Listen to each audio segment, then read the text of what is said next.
Hello, Stomp here. How are you? Stomping U Customs. I'm sitting here with Allyn Hane. Allyn is a friend of mine from middle school. Is when we started knowing each other. Yeah, sixth grade. Sixth grade. Southside Fundamental. Southside Fundamental. And we recently went back and got pictures of us standing in front of that. Yeah, that was cool. I hadn't been back in 25 years or more probably. So. How old are we now? I'm 46. What are you? 46. 46. So we're 46.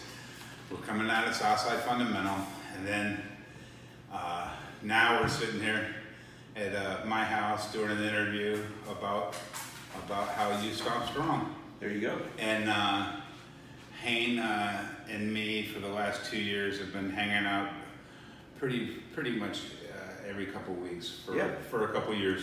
Mm-hmm. And he's gotten into my world, and I've gotten him into custom knives, and he's got a few, and a couple come in, and I've gotten into his world, learning about yards and how this is important, and what's important, and what we can do to better our home and make our realty value go up, and the concept of taking your house serious and in a prideful way is.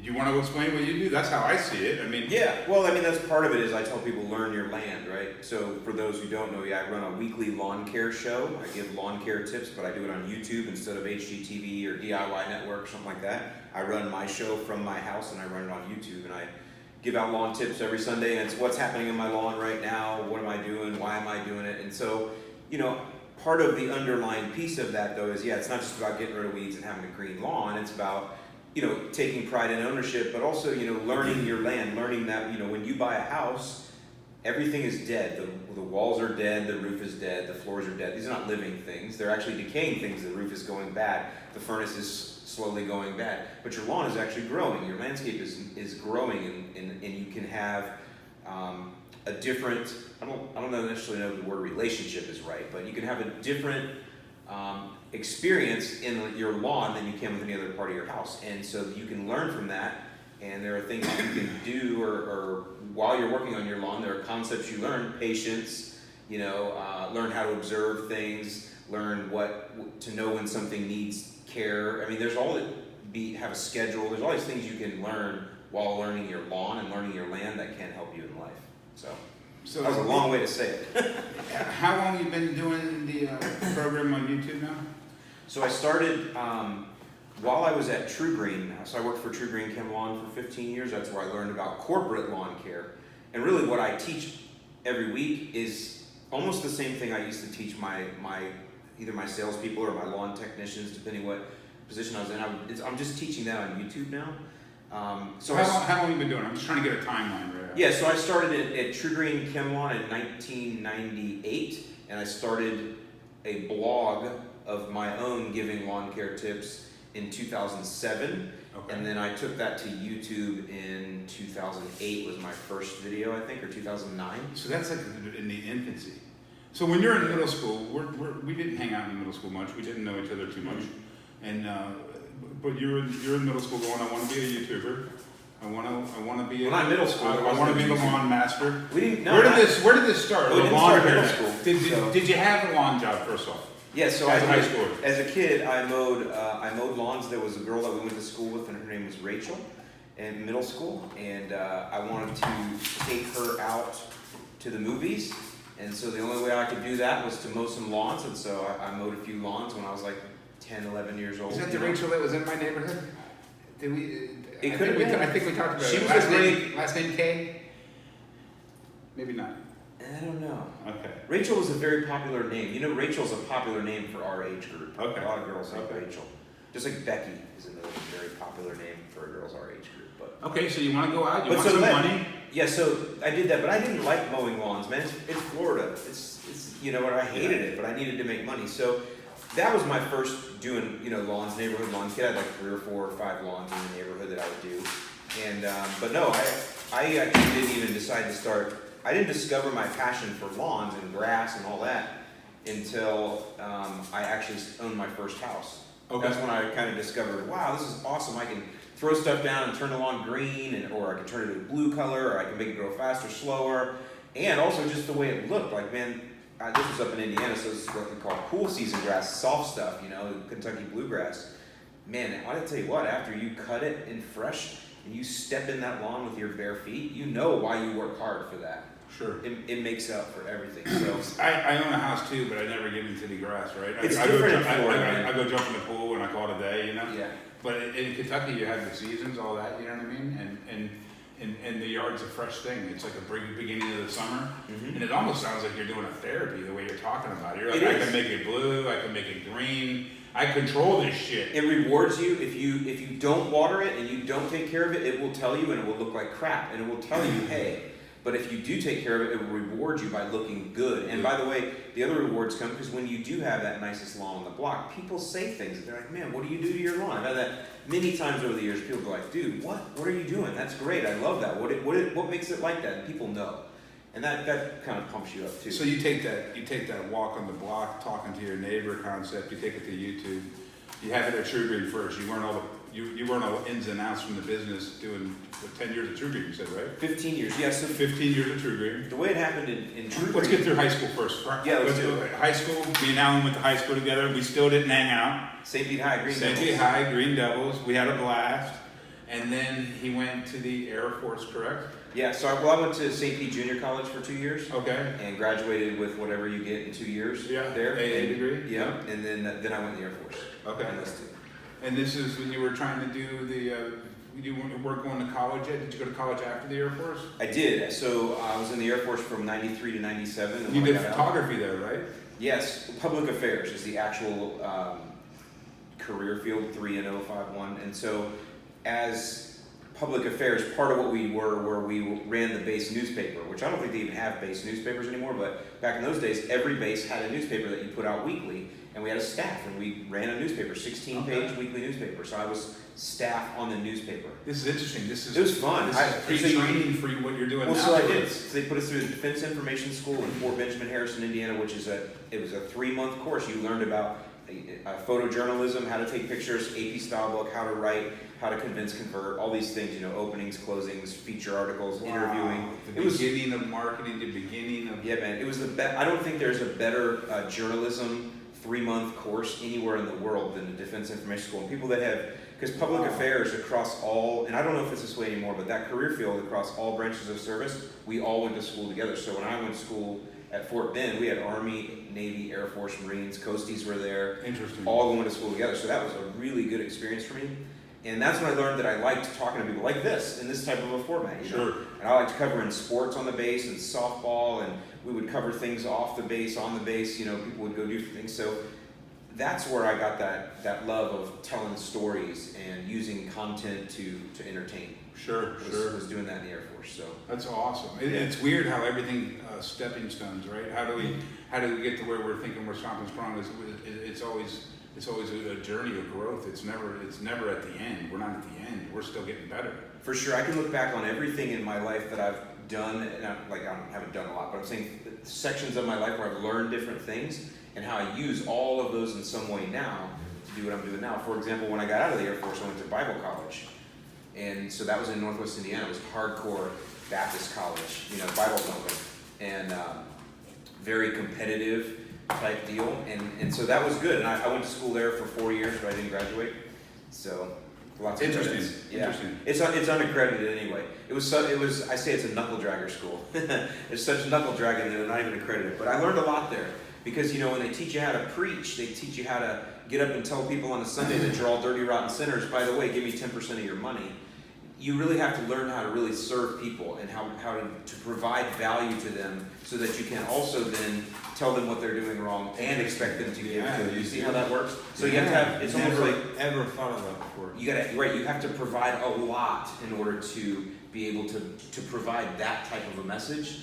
And that's what I learned, and that's I use that today. Because I do a lot of selling and marketing, and sometimes I get criticized for it on my channel because I'll pitch things. Buy this now, click this link, But I try to overgive, like all the stuff that I give that you don't have to pay for, to way outweigh that. Right. And that makes sense. I mean, there's an aspect to YouTube that people don't want to hear about. or people don't want to acknowledge, or people want to, it's like the dirty secret, is that the person in front of you is doing this for free, and that's not happening. If someone's putting their time into a production and someone's, as basic as this is, it's not edited or anything, this is as basic as it gets, but there are people that have, your production values are awesome. I've been watching your videos for a couple of years, they're edited very well, you're bringing in the humor, you're producing,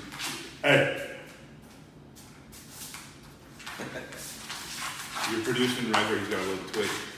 You're producing regular, you know what I mean? It's the content that comes in a schedule, that people understand it's coming, they want it, you know what I mean? Yeah. So this is a job. I mean, this isn't, at some point you might not be getting paid for it, but the goal is to be able to work for myself, producing content for YouTube.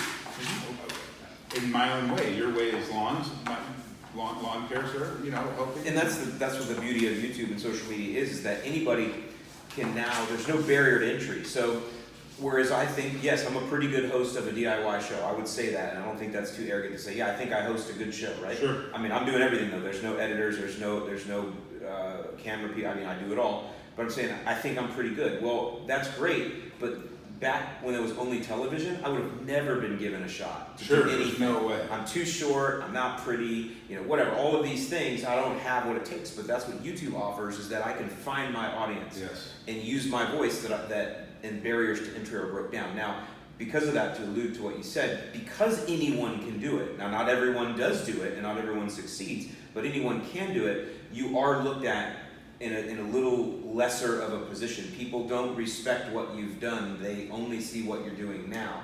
They don't realize 10 years ago I was doing this when no one cared at all. But see, so it is interesting. I also, and I don't want to get negative about it, but I actually do talk to quite a few other people that I consider to be entrepreneurs and business owners.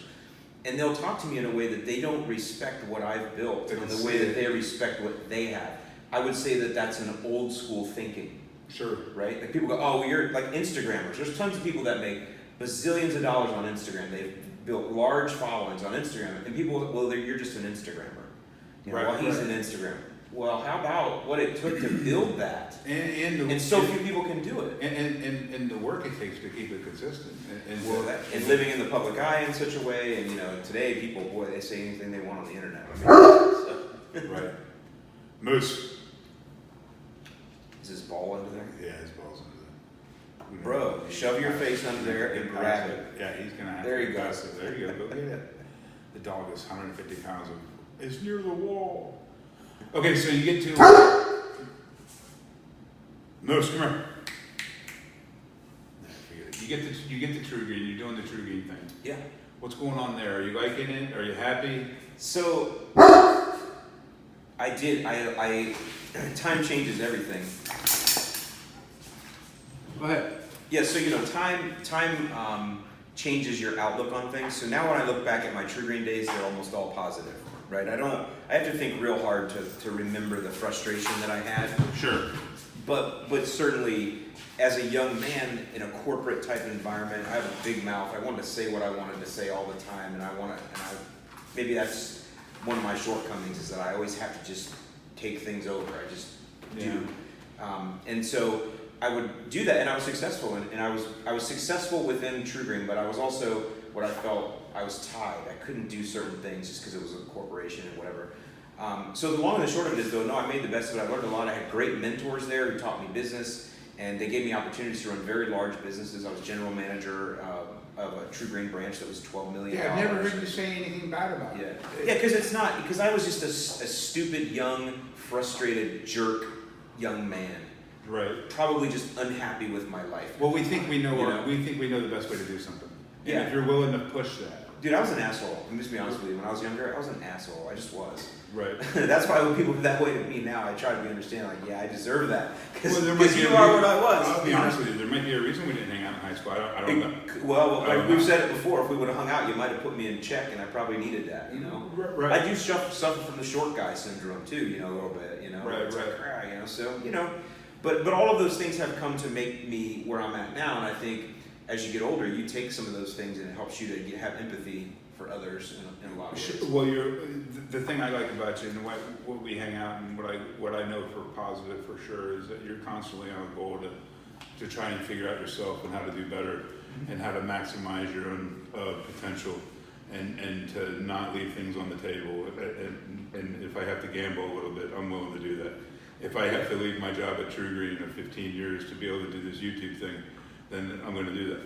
And that's essentially, was that the decision you had to make at the end? So there was a transition in the middle of that, but I do want to go back about the whole True Green thing. I mean, again, I did, like some of my best friends to this day are people I met at True Green. So that's what I mean, I only remember the positive things. Sure. And some of the good mentoring I got from very solid business people and the opportunities that I had that way, and to learn how to hire and to mentor people and teach them and help them grow. And I had a lot of my guys that I had promoted up through the ranks. As I would move up, I would bring them with me and I would get them promoted. I took a lot of pride in that. So I don't want to say there was negatives there, but also in that competitive environment that I was in, I think I also did come off as an ass to a lot of people during that time.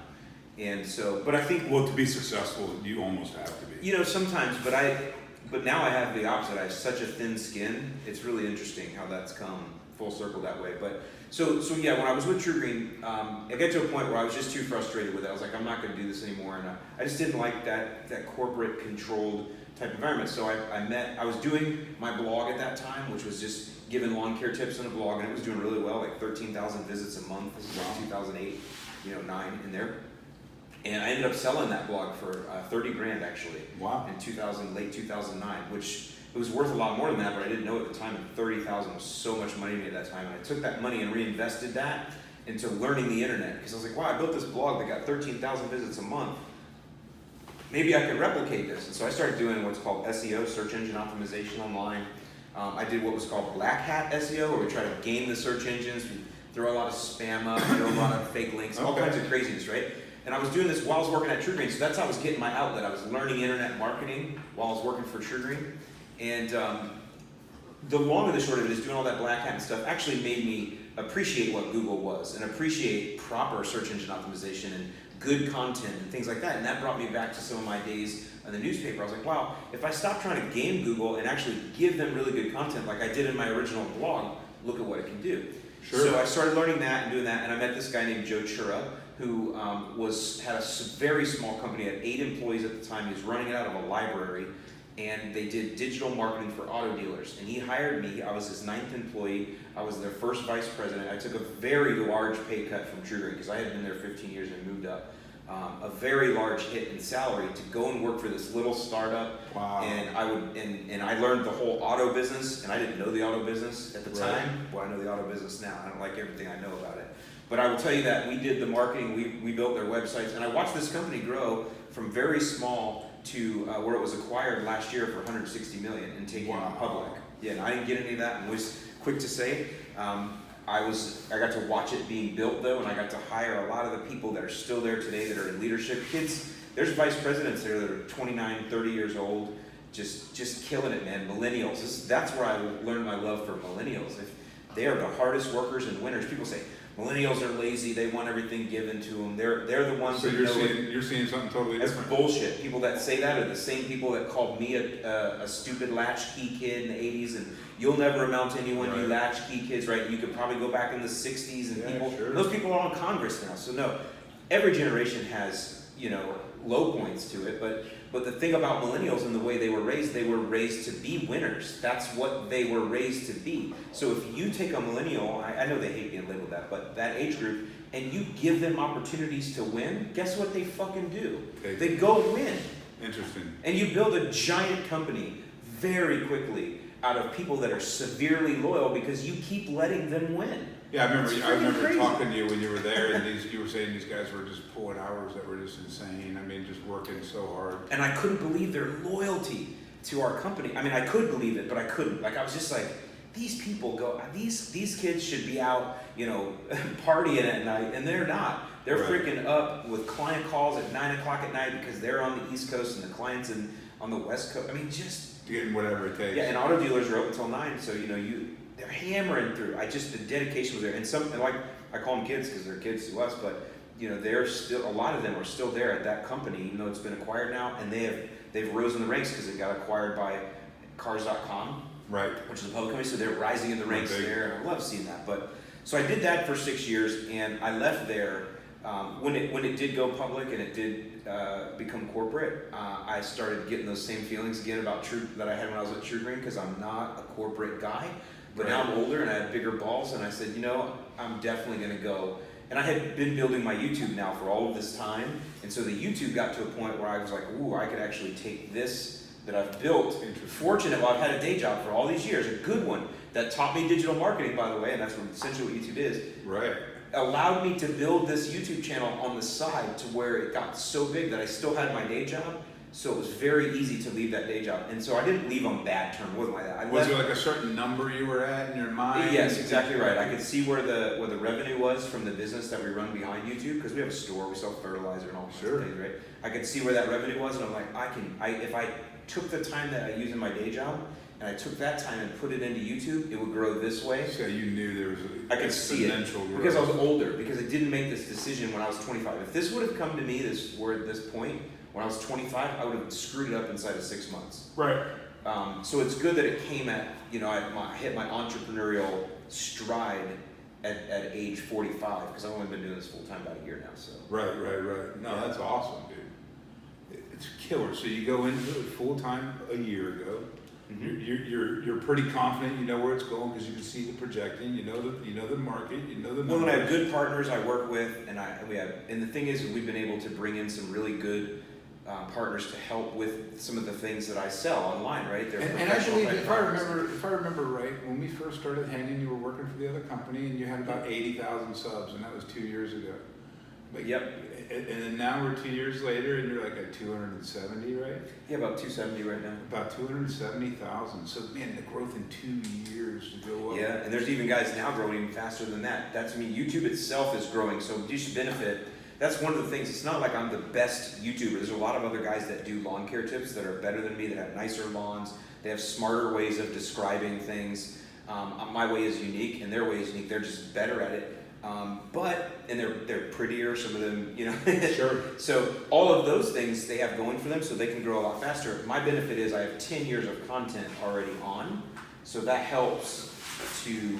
You're like the daddy of them. Yeah, it kind of helps for people to understand what I'm at compared to others, so... Well, it's instant credibility. I mean, whatever you are selling, it's been in the game for a long time. It's backed up. Yeah. Whatever you are, you're backing it up with time. Yeah, my thing is, I just got to keep it going, keep it innovative. It's very challenging. This is a very competitive environment as well. People don't realize it, but YouTube is super competitive. So I thrive on that. Yeah. Is that where the excitement comes every day? I gotta have a better product. I gotta make sure that I'm getting my clients always happy. Because there is a lot of competition there, right? There is nowadays, yeah. Yeah. In the beginning, was it just you? Yeah, for many, up until like 3 years ago, it was just me. There was nobody else really doing it. Maybe a couple other guys. There's always been professionals. So I network with a lot of the guys that are out, actual professionals that have customers. Sure. They've been online for a long time. But as far as somebody talking specifically to DIYers, only up until about 3 years ago. I was all so people people see your stuff, people see what you're doing, they understand that there's a market there, they come into the market, they start playing in the sandbox with you. Yeah, and it's fun, but see, that's been this pushes you though. Well, but I work along with them. The majority of them are like, hey, they see the broader scope that we have now, what we call a community, the lawn care community. Absolutely. And it can't be just me. I've always said that. Absolutely. If it was only me, the community wouldn't grow, because there's only so many people that can handle me. But we have other guys now that are, again, they give it from their perspective. Some don't even give tips. They'll tell you, I'm not a professional, but hey, I'm a DIY guy. Here's what I'm learning along the way on my journey with my lawn. There's a lot of that. You have some guys that do have a lot of chops that are coming in. We have some professionals now working toward or with DIYers. So all of that now makes it so it's not just Allyn. If you don't like Allyn, you got nothing. There's all of us, man, and that's rewarding. I like to mentor those guys too. And the truth is, the more you push a guy that's on YouTube, the more he pushes you, the more you're talking about each other, the more you're sharing, the more people are talking. They're watching all of our videos. Yeah, it's good for everybody. And people come. If you're the only one talking lawn care, there's no other perspective. Correct. And we do meetups, and people come, to our meetups and drink beers with us or whatever. And so we actually can get out now as a community. We meet up at the GIE Expo every year. Last year was my first year. A bunch of guys were there. This year I'm expecting 5 times the amount of guys there. So we run out of time. No, we're good. Those steaks are sounding good. Yeah, we're definitely going for We have a steakhouse we go to here in St. Pete. yeah, no, we're good. I'm just making sure. And No, okay, so here's what's interesting. You open up the market, people start getting interested, and you actually tap into like a vein of this like adult male who's owned a home for now the first time, and now we're gonna dominate the grass. And you make a video that hits. It goes, how do you dominate your neighbor? And that's like went viral, and that helped you quite a bit. And, it did. And the idea is that like we're gonna fight the neighbor, but we damn sure are gonna look the best on the block. Yeah, so it's interesting. I always had this thought in my head and a lot of what I share are things that as I'm mowing the lawn, because yes, lawn care is therapy to me. It's an hour and 15 minutes of time when the world leaves me alone. Because when you have a lawnmower running or a weed whacker running, people don't talk to you. Yeah, you don't have to answer the phone. You don't, and you can, and so it's your time, and you're working with something that's immediately rewarding. Like your lawn, when you cut it, it immediately looks good. Yeah, dude, and you're just like, it's like I have made fire, you know, sure. That's mine, you know. Sure. So along with that, I always used to think, man, and it would come back to my short guy syndrome, I guess, is I would be like, you know what, my lawn looks way better than all these other dudes. Ha ha ha, you know, you stuffed me in a locker in middle school, bro, but my lawn looks better than yours. And by the way, that's what matters right now. Right. You know, because you ain't gonna stuff me in the locker when we're 46. You see? Right.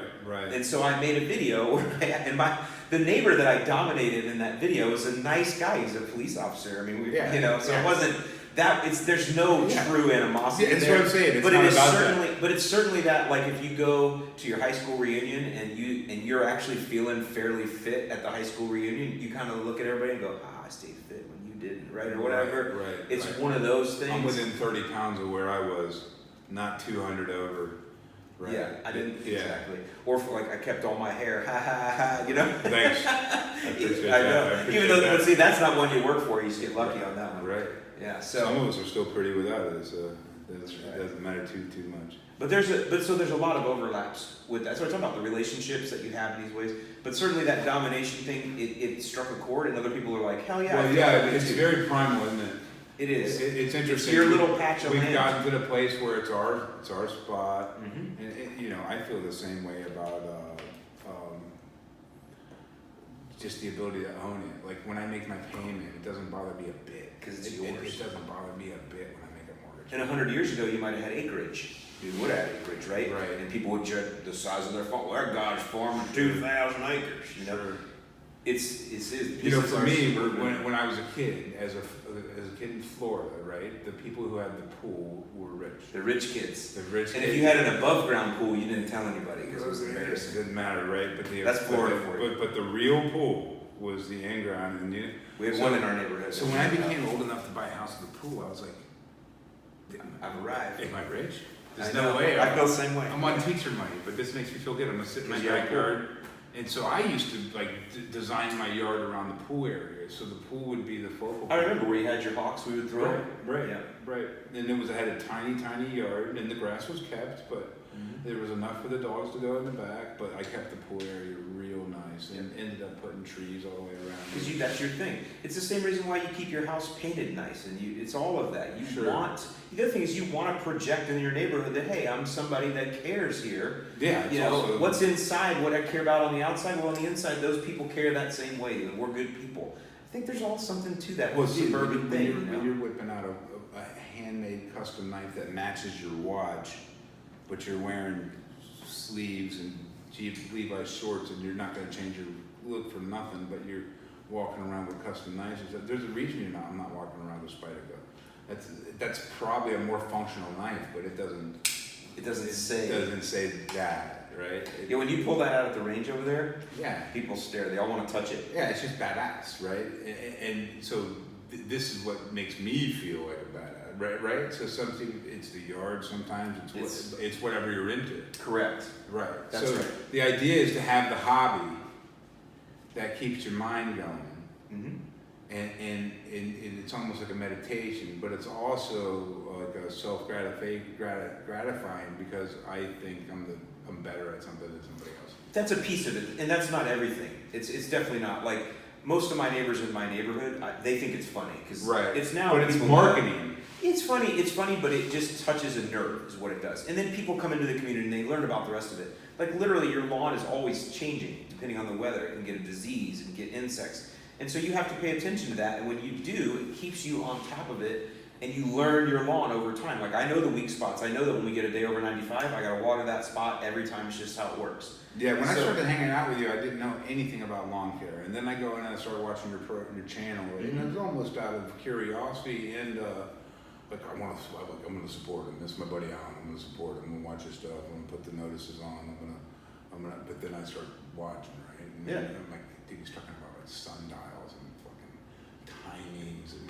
Oh, I get some. Yeah, we get it a little funky fresh. We get the. But that's what I mean. I mean, it is serious for these guys. I mean, you're talking about what's your lawn master or time master lawnmower? What's that? Yeah, the Toro Time Master. Okay, so that's like the badass industrial mower. That's your favorite mower, right? It is. It's the top of the line DIY mower. So what's that cost? $1,000. $1,000 for a mower. Yeah, there's guys dropping that all day long. Yeah, I won't even hesitate, right, to make sure it's done right. Because they want it. You know, here's the deal there. So that appeals. The other side of it is there's the math side of this. You know, there's the pounds on the ground. Don't put too much down. People are scared they're going to burn their lawn all the time. What chemical do I use, right? So I teach all that too, ad nauseum, in detail, on purpose. Because the other thing about millennials, and that's most of my audience, they will tell you, yeah, I didn't listen to my dad when I was younger. My dad was handy. My dad built everything, but I was young and didn't listen to him, and so I go to YouTube to learn, right? That's what people do. Well, guess what? I didn't listen to my dad either. Right. And so I just didn't have YouTube to learn. Now I do. I just have to buy books. Remember those dummies books? Sure. I used to have to buy Electrical for Dummies, right? Because I didn't listen to my dad either. But back onto it, now they're learning on YouTube, so I teach them the why behind it, because that's the other thing about young millennials these days.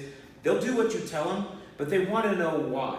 Right. Why? I will do everything you tell me, but just tell me why. Because what they want to do is they want to find a way to optimize it. How it benefits them. But can I make it better? Can I save time? Can I save money? Can I get it greener? Can I get it faster than what you're telling me? Can I get the results quicker? So if you tell them why, then you give them all of the details. Now they can start moving levers with it. And now it really becomes fun. Now you're in control of it, right? And so now it becomes a strategy. It becomes something that over time you dial it in. And that's very rewarding. Like I work hard on my lawn, but I necessarily don't have to because I got it dialed in. Right. You know what's going on. Yeah, and that's fun, man. Yeah. It's interesting. It's like when you take care of a pool for a long time. In the beginning, you're looking at the thing, you're shaking the deal, you're like this, you're like that, you're like this. And then every week you understand that you end up doing the same thing. Okay, so I put in 1 tank of chlorine per week. And then okay, so if you're in for a year, now you own the pool, and I don't pull the strips out no more. You don't have to. Now I just look at the pool and I understand it's sort of tuned, it's sort of not tuned. You got a little bit too much rain, so you know it's I better add a little bit extra. 100%. You run it by feel. And then you get a little bit of a problem, and when you have an issue, instead of trying to figure it out yourself, you just take the little sample of water down to pinch a penny, and they tell you everything. And then you're all right. So if there is a hang up, where do I go? I go to pinch a penny, right? Mm-hmm. But it would be, but they have the little machine that analyzes everything. I'm not doing the hard part of figuring it out. But I am getting the job done. You're getting the chemicals too. It's all a one-stop place, right? You stop in and grab the chemicals, put it together. Mm-hmm. So do you find yourself like that, like a one-stop area for YouTube knowledge on yards? In a way. Do you? So I have a guide. I sell some ebooks. That's really the biggest thing. I wrote ebooks for different kind of grass types, like over 125 pages. I mean, if you get one of my guides, I tell people, buy the guides, you gotta buy the guides, they're $25, you know? Right. But I will tell you, you'll be like, damn dude, you wrote that? That's what you'll say. Right. Everybody does. They're like, really? Because I kind of come across as, you know, my personality comes across like Tim the Toolman Taylor, remember that? Home Improvement, a little bit goofy, a little bit stupid, a little bit out there, you know? Yeah.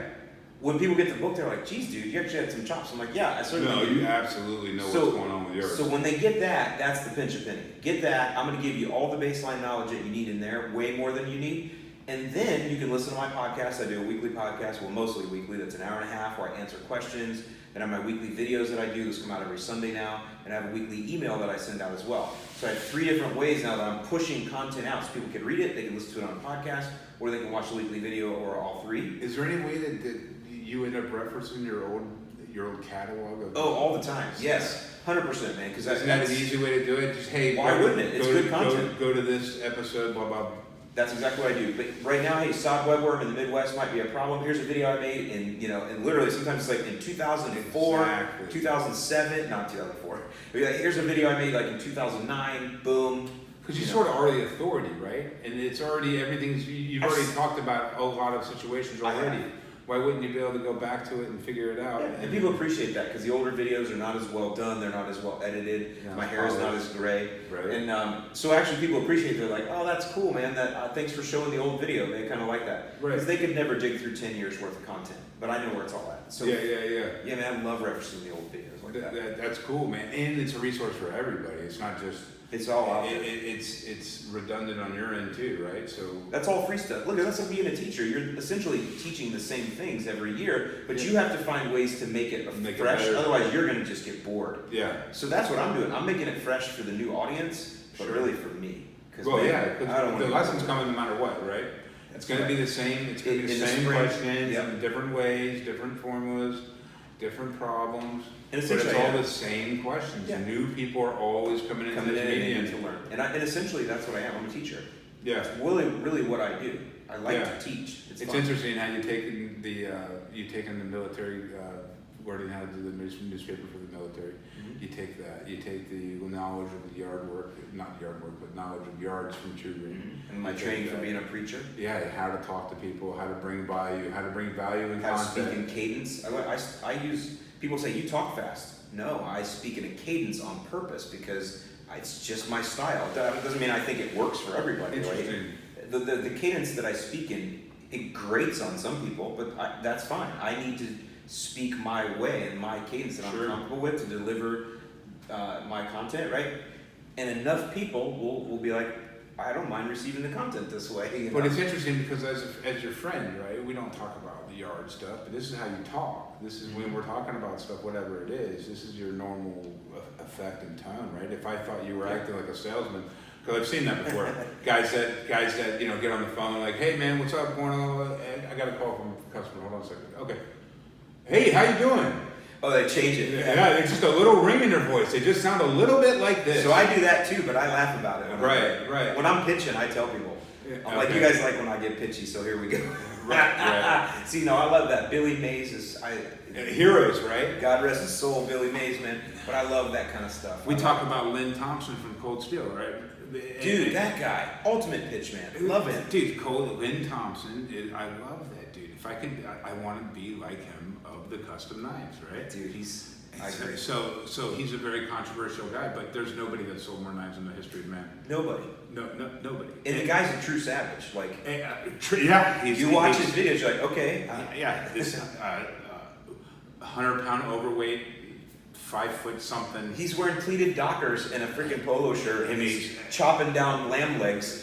Dude, when he took that buffalo out, the guy sidestepped the buffalo and shot it in the head. Yeah. I'm like, whoa.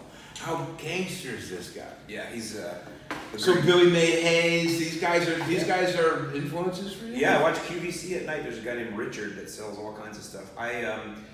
Maybe that's where I'm a little quirky. I like salesy stuff. I like pitchmen. I like sure. I like that life, not a lifestyle. I like that air. It's interesting to me. I like selling. Yeah.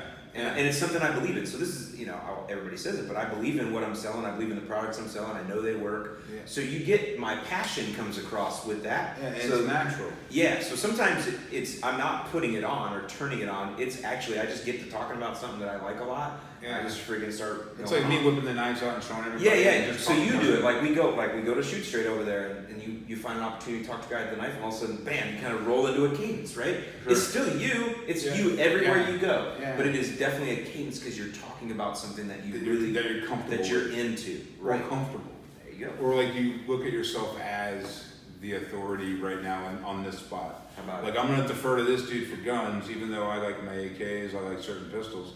But I would absolutely think a guy working at Shoot Straight would know more about weapons than me, right? So why wouldn't I defer to him immediately on the knowledge scale? He tells me to put it down, I put it down. If I have a question, I go, hey, sir, maybe 22-year-old kid, maybe he doesn't know more than me. But he gets the respect for being in the store. This is the position he's at. He's in front of the counter saying, this is the lane you're going in. These are the safety rules. You have to pay attention to this. So he is the authoritarian there in that spot, right? For sure. Yeah, so it's interesting. That's awesome. Good stuff. So, dude, how long? What are the long-term plans? Okay, you're doing this now. You're on top of the YouTube game. You don't have too many haters yet. You know, you're at 280,000 subs when you have a lot of love. What if you get to 500,000 and people start saying Hane's selling info and he's a scammer and his information's no good, but you know that you got it all backed up with the knowledge and the years, you can blow all that off. But where do you go with this? How big do you want to get this? Well, I don't know about how that. I do have a thin skin. Like I get some of that criticism now, and it bothers me. Oh, and my business partner Josh, he's like, dude, stop! You gotta stop looking at it. So I follow a guy, Gary Vaynerchuk, and he talks about this. Yeah. Just listen, man. Here's what happens in a position like where I'm at is I get a lot of people that tell me how much they appreciate what I do and thank me for that. But I don't want to read that because I'm scared I'll get arrogant over it. Sure. So I don't look at the good. But then when the negative comes in, I fixate on the negative. So I'm pushing away the good that I'm hearing. That's bad. You see how that's very counterproductive? But that's what I do. And so that's where I talk to them like, dude, to take those compliments from people, you take them in the right way. And you use those as fuel to do better, right? Whereas instead I'm like, oh, I don't want to read that because I don't want to be arrogant. It's a weird thing. So and that's part I have to work through. But as far as where I want to take it, I don't really know. You know, I mean, I'm 46 years old. I'm on my own now for the first time. I don't work. I don't punch a time clock necessarily, or in a traditional sense. I don't have a boss. Right. It's not been an easy adjustment. Let me tell you, not having coworkers around when you're used to having coworkers to prop you up, or to lead on a daily basis, or to inspire. You have to find all that, man. So that I get a little lonely sometimes, to be honest with you. So I'm trying to work through some of that, but how big? I don't know. We'll see where we go. I'd like to continue releasing new lines of products. You know, one of the other things I do is I work with small businesses, American businesses that Home Depot or Lowe's would probably never give them the time of day to put their stuff on the shelves, but I can. Right. And so I get a lot of reward out of doing that. Not only financially, because I make financial deals with them too, but I get the joy of seeing a small business grow and being able to help that with some of the influence that I have, and that's very rewarding too. So I think as long as there's rewards that I get, whatever those rewards are, as long as I can find it rewarding, I'll just keep doing it. It looks like you get a lot out of the marketing end of it and figuring out how to bring this to more people and figure out how to show people better results of their yard, and you turning it into a business. Sounds like you've made it into one with you and your partner. You just have less people involved, but a lot of people are getting the content. There's a lot of people that need to hear from you every week, man. It's interesting that yes, with only just two of us essentially, and he has some staff too, but and I have some guys that I kind of hire as like contractors, but yeah, essentially just a couple of us able to do this. You know, if I did this differently and I did the same thing, but I started a garden center on the corner over here and sold fertilizer from the garden center, and instead of marketing on YouTube, I bought billboards, or I sent direct mail pieces, come buy our fertilizer. Sure.